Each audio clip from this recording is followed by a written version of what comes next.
கரூர் விஷயத்துல அந்த பையன் வந்து ஒரு பையன் சின்ன பையன் செத்துட்டான்னு சொல்லி பணம் வாங்குறதுக்கு வேண்டி இவன் போயிட்டான். ஆனா உண்மையாலுமே அந்த பையனை வந்து வளர்த்துறதோ இல்ல அவன் மனைவி கூட ஒரு வருஷ கணக்குல சேர்ந்து ஆமா பிரிஞ்சிருக்கிறாங்க.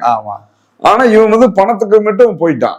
அப்ப அவன் அம்மா வந்து அவனுக்கு இதுக்கு சம்பந்தமே இல்லையே அப்படின்னு சொல்லி அதை பேசுனத இவர் போய் தான் வெளியே கொண்டு வந்தார். நீங்க ஆமா அப்படி நீங்க வந்து அவங்களுக்கு விருப்பமில்லாம உச்ச நீதிமன்றத்துல வழக்கு போட்டிருக்காங்கன்னு அதே இவர் தான் கொண்டு வந்தாரு. ஆமா அம்மாவோட அந்த பையனோட இறந்த பையனோட அம்மாவோட விருப்பம் இல்லாமயே சுப்ரீம் கோர்ட்ல வழக்கு போட்டிருக்காங்க, இவர் தான் அதை வெளியே கொண்டு வந்தாரு. ஆமாங்க, அதாவது எந்த தங்கு தடையும் இல்லாம ஒரு குற்றம் ஒரு தவறு வந்து மயிரே போச்சுன்னு பைபாஸ் ரோட்ல போற மாதிரி போயிட்டு இருந்துச்சு.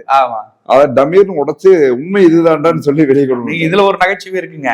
நம்ம அண்ணன் சீமாண்டி ஆமா அவனுங்க அவர்லாம் ஒரு கேள்வி கேட்கறத நம்ம கரிகாலன் கேள்வி கேட்கற பார்த்தோன்னே அவங்க உடனே இந்த லேப் டெஸ்ட் எடுப்பாங்கல்ல, ஆமா உடனே என்ன பண்ணிட்டாங்கன்னா கரிகாலன் வந்து தமிழர் இல்ல தெலுங்கு கன்னடன்னு ஒரு ஆய்வு எடுத்து போட்டாங்க. அப்புறமேட்டு தான் தெரிஞ்சது, அவனுக்கு உண்மையா ஆய்வு எடுக்கும்போது தெரிஞ்சது இவனுக்கு சொல்ற ஒரு ஆண்ட ஜாதியில தான் அவரு வராரா. அப்புறம் வந்து உடனே வந்துட்டு பல்ட் அடிச்சு திரும்பி போயிட்டானுங்க. நீங்க கரிகாலனை வந்து நாம் தமிழர்ல வந்துங்க லேப் டெஸ்ட் எடுத்து இவர் தமிழரா இவர் எந்த ஜாதி இந்த ஜாதியெல்லாம் தமிழர்னு சொல்லி டெஸ்ட் பண்ற மாதிரி நாம் தமிழர் கட்சியில் ஒரு உறுப்பினராக இருக்க வேண்டும் என்றால்